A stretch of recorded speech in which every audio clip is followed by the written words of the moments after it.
echo of his call. Brothers and sisters in the Lord, प्यारे भाई और बहनों, James chapter 5:16 says like this: याकूब उसका 5:16 में इस प्रकार कहा गया है, Confess your faults to one another and pray one for another, that you may be healed. And the effectual, fervent prayers of a righteous man availeth much. इसीलिए तुम आपस में एक दूसरे के सामने अपने अपने पापों का मान लो और एक दूसरे के लिए प्रार्थना करो, जिससे चंगे हो जाए। धर्मी जन की प्रार्थना के प्रभाव से बहुत कुछ हो सकता है। Here, two important things are available. यहाँ पे दो प्रमुख बातें को हम देखते हैं। Number one is healing in the body. पहला बात है कि शरीर में चंगाई। Secondly, prayer of a righteous person. दूसरी बातों को हम देखते हैं कि धर्मी जन की प्रार्थना को। These are very big and vast subjects. और ये बहुत बड़ा विषय जो हमें बात करने के लिए समय नहीं है। Healing from a sickness is a very big subject. और एक चंगाई, शरीर चंगाई को पाना भी बड़ा विषय है। Prayers of a righteous person is a vast subject. धर्मी जन का प्रार्थना भी एक बड़ा सा प्रसंग होता है। Who is a righteous person here? यहाँ पे देखेंगे कि कौन धर्मी व्यक्ति है। There are a lot of illustrations about a righteous person. यहाँ बहुत सारे बाइबल में उदाहरण दिया गया धर्मी व्यक्ति के बारे में लेकर के। They cannot be explained now. और वो अभी हम उसको समझा नहीं सकते हैं। One very important point is a righteous person who is praying for a sick.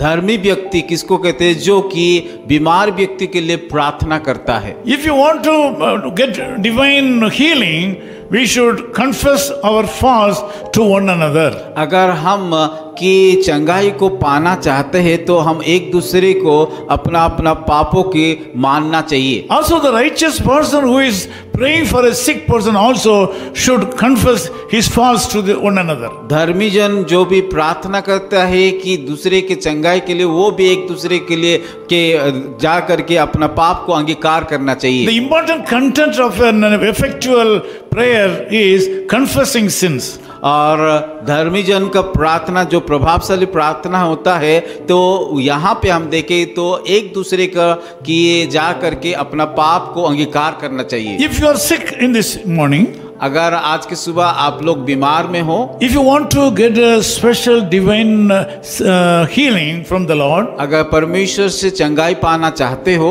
you should confess your faults to one another. आपका पापों को एक दूसरे के सामने जा करके अंगीकार करना चाहिए And pray for one another. और एक दूसरे के साथ प्रार्थना करना चाहिए। By that way you can be a righteous person. और उसके द्वारा आप धर्मी व्यक्ति बन सकते हो। Bible says the effectual fervent prayer of a righteous person availeth much. और यहाँ पे बाइबल इस प्रकार कहता है कि धर्मी जन की प्रार्थना का प्रभाव से बहुत कुछ हो सकता है। By this way you can be healed. और उसके द्वारा आप लोग चंगाई को प्राप्त कर सकते हो। Also you can pray for a sick person. आप की बीमारी लोगों के लिए बीमारी को चंगाई के लिए प्रार्थना कर सकते हो। You can get a healing from the Lord to a person who is already sick. और प्रार्थना के द्वारा परमेश्वर आप लोगों को चंगाई कर सकता है। I would like to pray with you now. मैं आप लोगों के लिए प्रार्थना करूंगा। Loving Father, we thank you for the brothers and sisters who are joined in this prayer.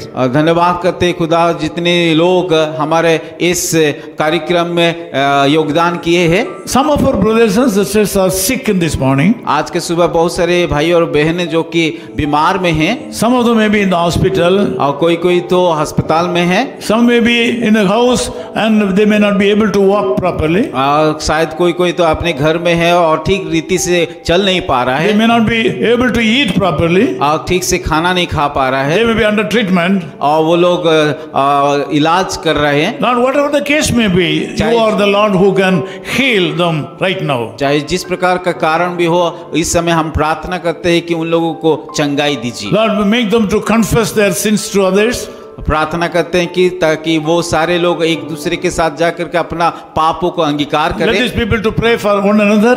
और ताकि वो एक दूसरे से प्रार्थना कर सके By that way they can be righteous person. और उसके द्वारा वो लोग धर्मी व्यक्ति बन सकते By हैं that way you can hear their prayers and bless them and heal them. और उसके द्वारा आपका प्रार्थना भी सुना जाएगा। I speak prosperity and blessing upon these people. और इन सारे भाई और बहनों के ऊपर आपका आशीष को मांगता हूँ। Thank you Lord for hearing our prayers. धन्यवाद करते हैं हमारा प्रार्थना को सुनने के लिए। In Jesus' name we pray. यीशु मसीह के नाम से प्रार्थना करते हैं। Amen. आमीन।